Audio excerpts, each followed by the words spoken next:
Hey everyone, and welcome back to Brian's Horror Movies for Life YouTube channel, and welcome to this horror TV series review video. In this video, we're going to go ahead and wrap up my review of The Haunting of Hill House. So we've taken a look at all 10 episodes of the series, 5 videos, 2 episodes each video. But now we're just going to go ahead and talk about the overall series. The pros, the cons, yeah, right, cons. Just kind of everything about it. So this will be the final video for The Haunting of Hill House for this series. So let's just go ahead and get into it. So, The Haunting of Hill House, and I'm just going to give a little blurb. I know I kind of did this with the individual episodes, but The Haunting of Hill House is an American supernatural horror drama television miniseries created and directed by Mike Flanagan, produced by Amblin Television and Paramount Television for Netflix, and serves as the first entry into the Haunting anthology series. It is loosely based on the 1959 novel of the same name by Shirley Jackson. The plot alternates between 2 timelines following 5 adult siblings whose paranormal experiences at Hill House continue to haunt them in the present day, and flashbacks depicting the events leading up to the eventful night of 1992 when the family fled from the mansion. So yeah, that's just kind of a little bit of a summary, I guess, or blurb here for this final episode, or this final video, taking a look at the overall series. First of all, I kind of showed you guys, but I thought I'd show you fully that I've got the series here on DVD, and just kind of open it up a bit more. You can see there's, 3, 4 DVDs here. And then it's got like the episodes there, the synopses. There's some special features which I really haven't checked out yet, but it's a nice release here of The Haunting of Hill House, extended director's cut. So just wanted to show that. But yeah, let's just start with the things that I like about The Haunting of Hill House. And obviously, you guys know, if you've watched my videos so far, that I'm absolutely in love with this show. I think that it just does so many things, just about everything right. Let's just go ahead and get into it, starting with the pros. So, what do I like about the show? Everything. Let's start with the writing, though, because the show doesn't work on any of the other levels if the writing isn't, like, awesome. And the writing is awesome in this series. I don't just think it's great. I think it's some of the best writing of certainly any horror TV series that I've ever seen before. I really feel like the writing is second to none. Fantastically written characters, storyline, the blending of 2 different timelines that come together seamlessly, the overall buildup of tension throughout the series, and that ultimately effectively leads to a powerful and emotional finale. I mean, it's so well written, it's so powerful, it stays with you. Yeah, the writing is really at the top of the mountain, so to speak, of the pros for The Haunting of Hill House. Next up, I think the production of the show is really good. It feels much more like a Hollywood movie with a budget rather than like a TV series. Starting with the setting of Hill House itself, which is without a doubt it's a character in the show. The house is absolutely a character in the show, not just in terms of production, but in terms of plot and storyline as well. I just absolutely love the way this house looks from the outside, from the inside. All the different locations, rooms, how much space there is for the characters to explore, which we mostly see in episode 6, the 2 storms, I would say, where we really see the full effect, the full location of the inside of this house. I think the overall effects that are used, including makeup effects and the look of the ghosts, apparitions, the creepy images, is very well done as well. Some of it is probably CG and digital. I'm not going to deny that, but I don't know. I just thought it looked fantastic. Nothing looks too over the top or too overly CGI'd to where it took me out of the show or any of the episodes or anything. I think it's effectively creepy, and just very effective overall. So now let's talk about characters. Um, as a viewer, I mean, I would say most viewers probably fall into this category, but you just become so attached to these characters and this family to the point that we care about them throughout the show. There's obviously great chemistry between all the actors here. It feels like a real family, and the emotional and dramatic scenes throughout the series are very powerful and grounded.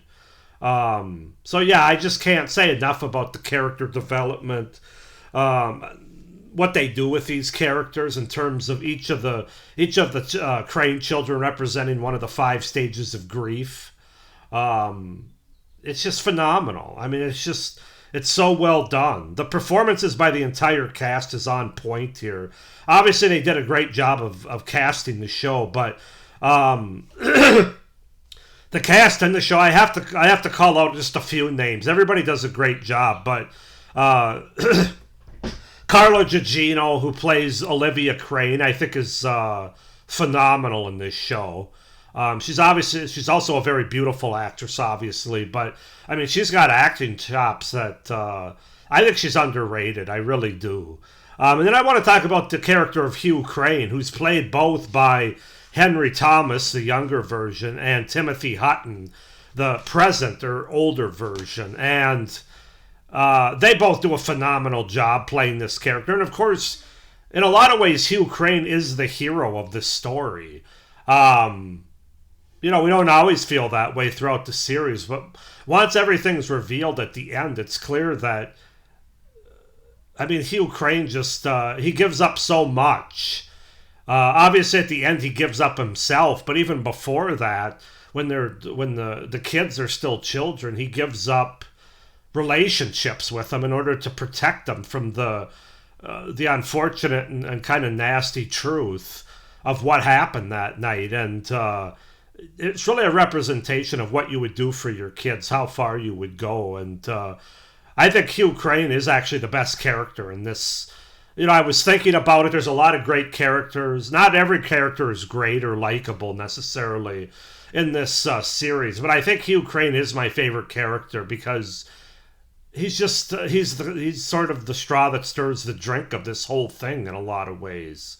Um, but yeah, I just think that Timothy Hutton, who's obviously a great actor, does a really good job playing the older version of Hugh Crane. And then Henry Thomas, who I think is also an underrated actor. Of course, a lot of people think of him as Elliot from E.T. when he was a kid, but he's done so much more since then. And I think everything I've seen him in, I've really enjoyed. And so, yeah, I have to call them out. I also have to call out, as I did in some of the episodes, Victoria Pedretti, just from the fact that, as I said in some of my reviews, this was her first acting job. Not just her first TV series, but her first job, is my understanding, and that's remarkable to me. Because all you have to do is watch the fifth episode, the Bent Neck Lady in this series, to know that this is an extremely talented young lady, Victoria Pedretti. And obviously she went on and she also started the Haunting of Bly Manor, which was the follow-up to this. I think she was in the show You, neither of which I've seen yet. I have those on my short list that I have to watch, but from all accounts and everything I've outside of this show, she's a phenomenal actress, and so I just have to call her out for her performance in this show. And then finally, I have to call out the kid actors, the younger Crane children. So we're talking about Paxton Singleton, Lulu Wilson, Julian Hillard, Mackenzie Grace, and Violet McGraw. I'm sure they were very well directed by Mike Flanagan. But man, they do a really good job. I mean, they're in this. It's, a lot of times when you get kid actors, they're kind of winking at the camera, kind of playing it up a little bit for the camera, and I didn't get that feeling at all with any of these actors or actresses. I think they all do a phenomenal job as kids that, from the age of 6 all the way up to 12 or 13, however old Paxton Singleton was. Playing Steven, the younger version. Yeah, I just wanted to give a shout out to them because I just think they do a phenomenal job, and if they didn't do as good a job, I don't think the show would work as well. Also, the casting as well, casting the younger actors and actresses to really match the older actors and actresses, and you can definitely see they didn't just hire people for the sake of hiring. They actually were thoughtful about it in terms of the two timelines and how they sort of transition and fit together. So just wanted to give a shout out to all of them. What else can you say? This show has so many relatable themes. There's so many meanings and effective takeaways regarding time and space of the house. In general, the family drama, trauma, grief, loss, and also hope for the future. Having light within the darkness. All these themes absolutely stay with you. They do such a good job with not hitting you over the head with any of them, but they're definitely prevalent. They're definitely there. And then my final pro is just the genius of Mike Flanagan's directing. I mean, adapting the original material into such a phenomenal modern day family drama / horror story. It's remarkable. It's absolutely remarkable, and I just can't get enough of it. In case you can't tell, I also think it's as much a family drama as it is a horror or suspenseful show. But I will say, I think it's effectively scary for what it is. Now, is this the scariest or most disturbing thing I've ever seen on film or in a TV series on screen? No. However, I think for how the story is told and how it's wrapped into the characters, I think it absolutely works in a very effective level.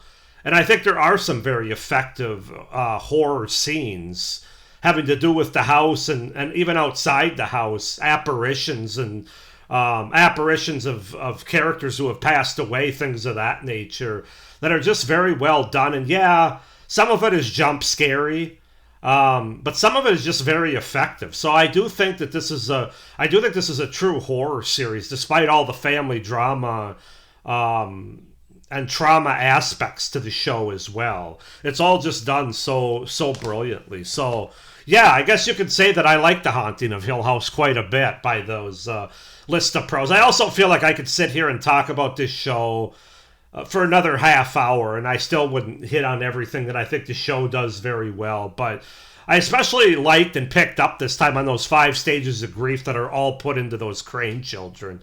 You have Stephen with denial, you have Shirley with anger, you have Theo with bargaining, you have Nell with acceptance. Who am I forgetting? You have Luke with depression. I mean, it's just the 5 stages of grief are all right there within those 5 characters, the adult version, and it's so brilliant the way that they tell the story and the way they construct the show. From the timeline standpoint to the character standpoint to the themes and the horror and the family drama. So with all that being said, let's talk about the cons. Okay, I'm done. No. I will say it's for some people there probably will be a few too many jump scares throughout the series, and that might not be everybody's cup of tea. I wasn't bothered by them, and I'm not really the biggest jump scare fan, but I certainly can recognize the fact that the show does have at least 3 or 4 jump scares throughout the series. That's going to probably bother some people more than others, but I didn't think they were cheap jump scares. I thought they were effective jump scares for this show. I also say that when Nell is in the casket during the middle episodes of the series where her character has passed away, it doesn't really look all that effective like it's her, like it's Victoria Pedretti. It kind of just looks off, like the character that's lying in the... And I don't know if it's actually her, or if they used like a... I don't know if it's another actress or if they used a mannequin or something, but it just kind of looks weird. Now, again, part of that's probably because it's kind of the way it is when, a mortician has to do somebody up. they're going to be a little bit heavier on the makeup and some of that kind of stuff. But I don't know. That just kind of looked off to me. Maybe I'm the only one. But and then my final con, and these are all nitpicky, obviously, because I absolutely love this show. But some of the episodes, I will say throughout, don't pop quite as much as others throughout the series. Now, even that's not a con, because I think the only reason they don't pop as well is because there's like 4 episodes out of the 10 that are like high-level, all-time episodes. And I'm going to name what those are for me here in a minute and probably rank them. I'm not going to rank all 10, but these 4 episodes. So really, it's not even their fault. It's just that they're still... Every single episode in this series is effective. It does its job. It's there for a reason. None of the episodes are filler. It's just that some of them hit harder than others. And so the others that don't hit as hard they kind of feel like they just don't pop as much. That's what it is. So those are the only cons I can really come up, though, with, guys, for this series. Absolutely must, not only must watch, but must own. I had to go out and get this on DVD. I'm sure it's still streaming on different platforms like Netflix and Hulu and who knows what else. But I got to have the physical media for this show. That's how good it is. As far as my favorite episodes... it's 1, it's 5, it's 6, and it's 10. You know, Steven Sees a Ghost, The Bent Neck Lady, 2 Storms, and oh shoot, now I forget the episode, the last. Silence Lay Steadily. Those 4 episodes are the hardest hitting, the most impactful, the most powerful. And if I had to pick a favorite, I'm actually going to go with 2 Storms, I think.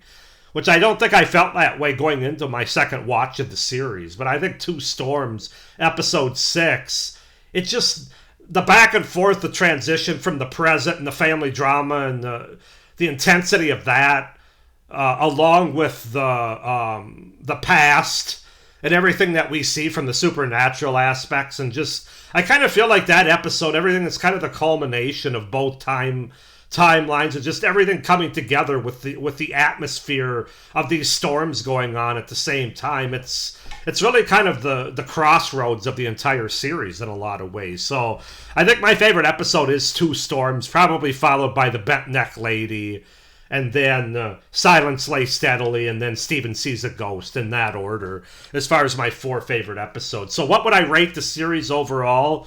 You're probably not going to be surprised to find out I'm giving this a 10 out of 10. Even with those few nitpick cons that I had, that's really more for other people. I have no problem with this show. I guess I should talk also before I end this, and this is going to be about a 20-minute review, sorry, but I have a lot to say. What's interesting about the ending of the series is originally the ending was much darker than it ended up being. Mike Flanagan admitted that he changed the ending to be more of a happy...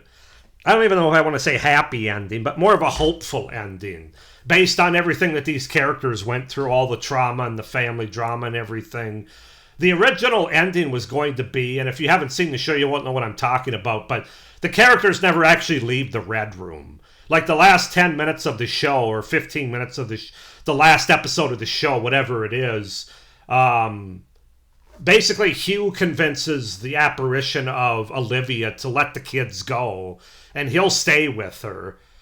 So basically he'll kill himself to stay with her if she lets the kids go. So the Red Room door opens, and they take Luke to the hospital because Luke is badly injured as he tried to inject rat poison as sort of a drug.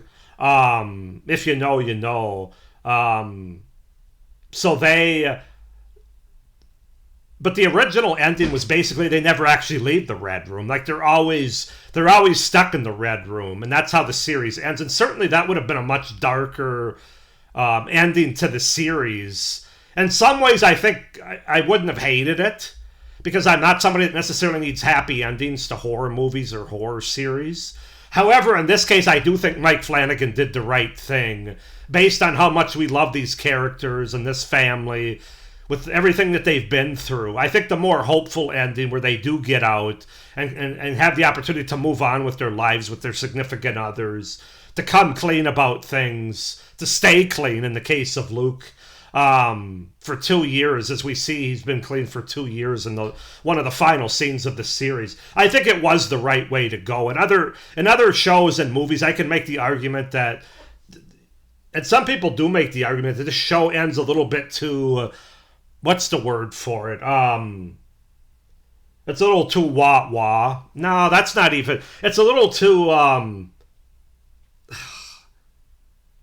can't think of the word. Like melancholy. No, it's a little too squishy, or a little bit too feel good. I don't know. Whatever word you want to use. I didn't feel that way. It is definitely a very hopeful ending with hope towards the future for those that got out. But again, it's not a completely happy ending because three members out of the 7 of the family are stuck in Hill House in purgatory forever as ghosts. They ended up dying over this. So I mean, it's not like everybody got out unscathed or anything. But I can kind of see where some of those people are coming from, especially if you're a harder edged horror movie fan or like a horror series fan, and you don't want the happy ending, the sort of. Why can't I think of the words that I'm trying to say? I think you guys know what I'm getting at. Like the too feel good, too. I'm just having trouble coming up with the words right now. But they wanted the darker ending. Some people, I would have been fine with the darker ending. It certainly would have been haunting. It certainly would have left you with. Almost taking your breath away because these characters went through so much, and now to know that they're always stuck in this house in this red room and they're never going to get out certainly would have given a different feeling as you leave the show. But I think Mike Flanagan was right in what he did. And anyway, with that's kind of a long-winded way of saying 10 out of 10 for The Haunting of Hill House from 2018. That aired on Netflix. It's a 10 out of 10, and if you guys have followed my channel, you know that I very seldomly give 10 out of 10, 5 out of 5, whatever the number is. It's usually like a 9 out of 10, a 9.5 out of 10. I can't do it with this show, though, man. This is just... I don't just think this is a great piece of horror. I think this is one of the best pieces of horror that's ever been put to screen, whether it be television, movie theater... whatever. It doesn't matter. I think this is one of the best put together, best written, best acted, best directed, best series that's ever been put to screen. That's just what it is. So 10 out of 10 for The Haunting of Hill House. Go ahead and comment down below your guys' overall thoughts on The Haunting of Hill House. Also, any recommendations for The Haunting of Bly Manor, other shows related to Mike Flanagan that I need to check out. I have seen Midnight Mass before, and I really did like that one too. I don't own it, but at some point I'll have to do a review of that as well as I rewatch it, because that was a few years ago. But with all that being said, please like this video, hit the little notification bell, and subscribe to my channel. If you haven't already, it would really help me out for the future content on my channel. But with that being said, this is running long, I know, but I wanted to give a proper wrap-up for this phenomenal show. But thank you for watching. I hope you enjoyed taking a look at The Haunting of Hill House in this review series. Stay tuned in a couple of days as I'll have my next series for June coming down the pike here. So with all that being said, thank you for watching, and as always, stay scared. Bye.